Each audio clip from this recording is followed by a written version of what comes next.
So a couple weeks ago, I dropped a question in the group asking about how y'all deal with time management, because I've been suffering with that for a little bit now.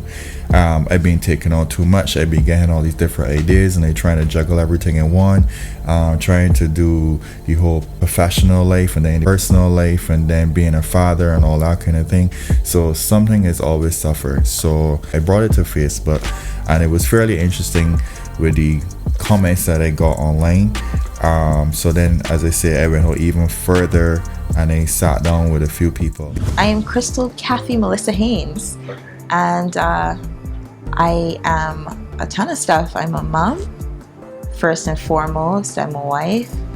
I'm a physician, and I'm a member of the Barbados government. I represent the BLP and the government in the Senate. Okay. Yeah. Thanks. So I will start by saying adjusting to motherhood was way harder than I expected. You know, like, I think so much of my focus was on just maintaining the pregnancy because we had some challenges before. So it was just 100% focus on, okay, let's just get through this. And then you have a baby and he needs to be fed every 2 hours and you're not sleeping. So I think adjusting to motherhood was a bit more challenging than I expected, but I will say I do have a really, really strong support system. My husband is as busy or busier than I am, but he is like dad of the year, husband of the year, super duper supportive. My mom, my dad, and we do have some help. My nanny comes in and looks after my son while we get out there and grinding. She is helping us to raise this little boy to be the best person he can be.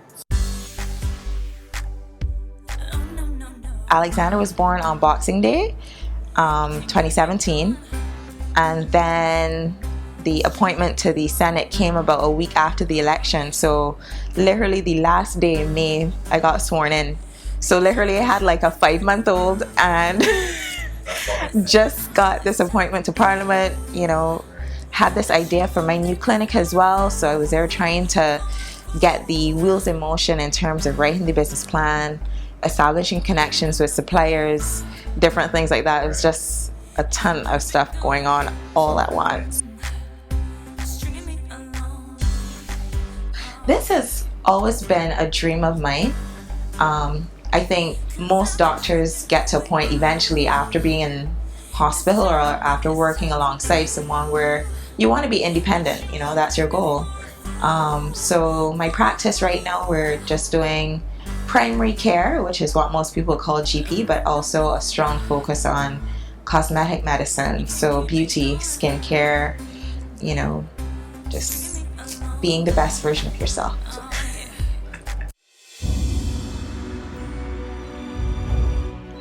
So the first few months after the appointment to Senate, I just felt completely overwhelmed, and truthfully I felt like I was starting to unravel.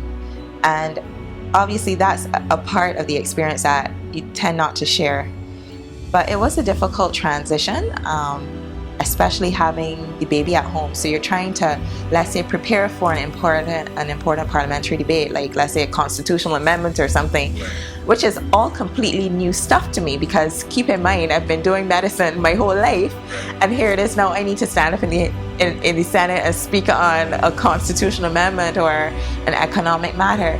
So it definitely was a bit of a learning curve, but as with everything, I tried to give my best in everything that I do. That's just how I always have been. So even in terms of how I present myself, how I speak, giving the best to my patients, I want to give my best to my son and to my husband and to Parliament, and it gets really, really challenging. But I think a change happened in September, and around September, I would say I kind of started to work on my spiritual life a bit more. I felt so much more centered when I started my day with a few things.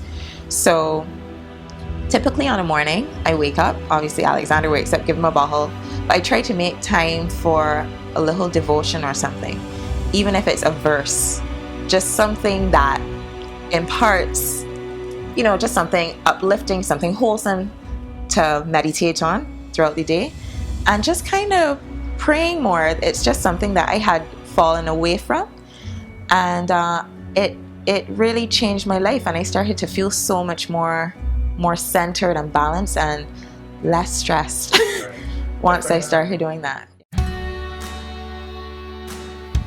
Constantly building yourself. Even the pages I follow on social media, I try to follow more, stuff that would give me like positive affirmations and things that just really kind of, because it really starts with your head and with your heart. Once you get those things right, your day, your week, everything else just starts to fall into place. Another thing that I find helps, honestly, I have to write most things down. So I bought a book, something cute, colored pens and stuff, and I just write down, even if it's from the night before, just write down, okay, tomorrow I have to meet with so-and-so, I have to start to prepare for such and such, and just writing it down helps me, even more than keeping it in my phone, because, I'm always on my phone, so I would usually prepare a memo or something, but the good old pen and pencil or book and pencil, just write it down, really kind of helps me, and as I go through the day, check off, and you're like, okay, I'm getting through.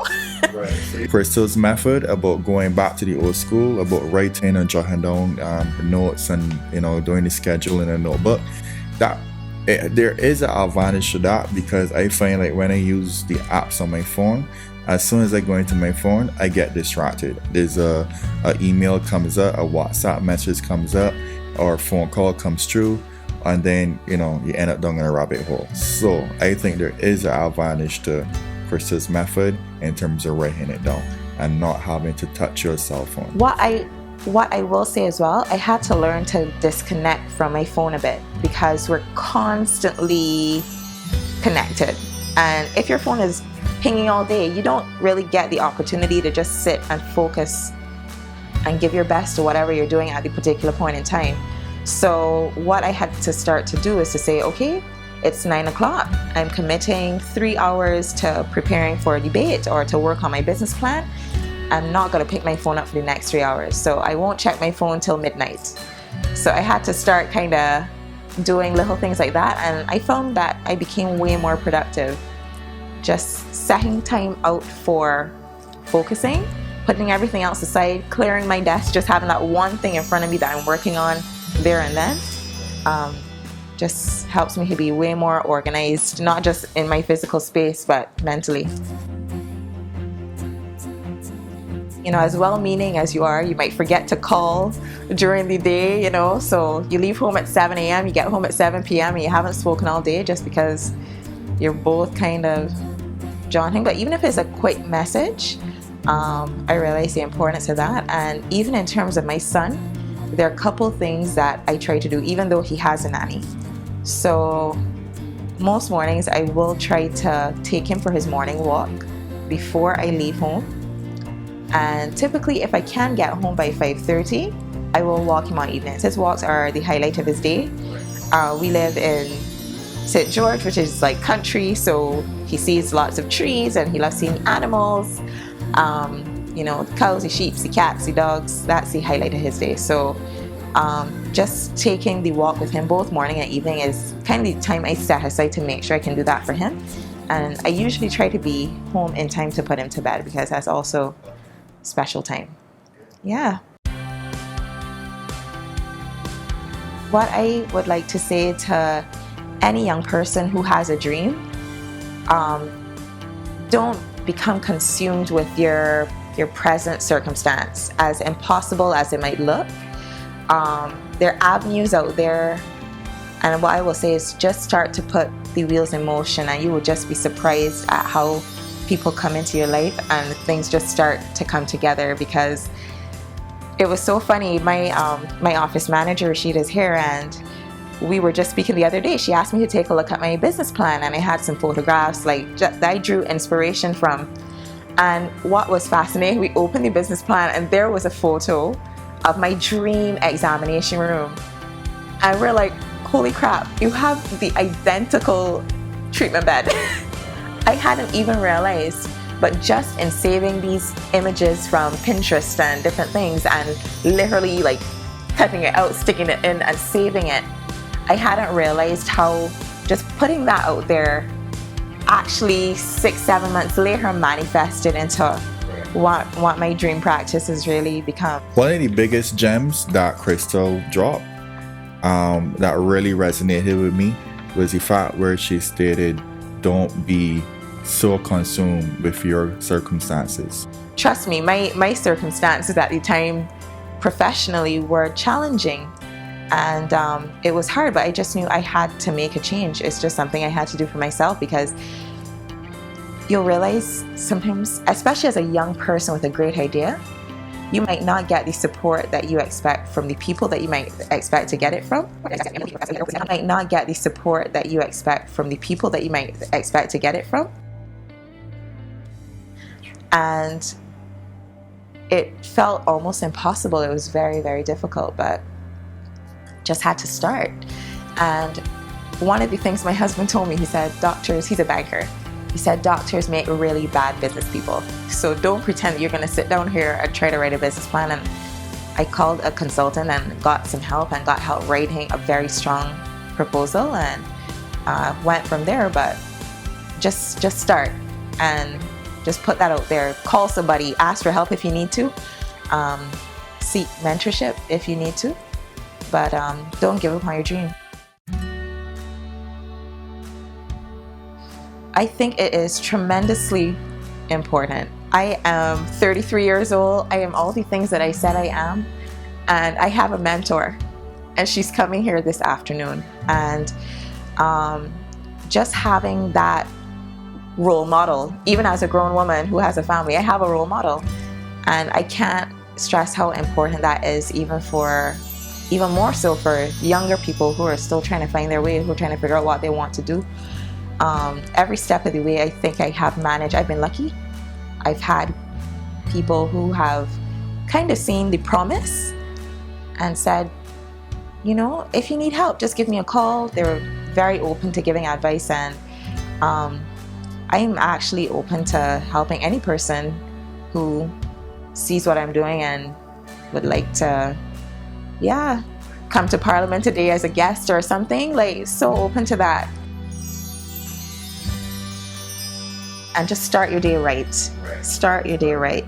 Some days I come in here with Rashida, we actually pray before we start a clinic day, you know, because it really just helps to change the whole vibe, the whole atmosphere, you know. So that's it. I hope you guys enjoyed the video. Crystal touched on so many things that resonates with me, and I hope it resonates with you guys, and you guys could grab something from this and, you know, use it in your everyday life. And then it just go down the rabbit hole.